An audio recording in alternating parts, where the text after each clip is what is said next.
T4H Zeus with another tutorial. Today we're looking at the flying triangle from the double leg veil position. One of the very key things you need is stamina advantage. So here I am baiting my opponent into throwing a lot of strikes. You look at the stamina. Once we have the stamina advantage, we're clear to proceed.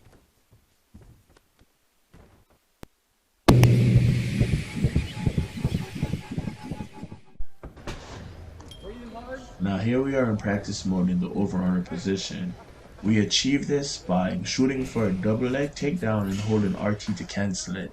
Now to get the choke, we hold LT, RB, and Y. Again, it's going to be left trigger, right bumper, and Y to achieve the choke. So we're just going through the choke just to show you the animation and see what it's like.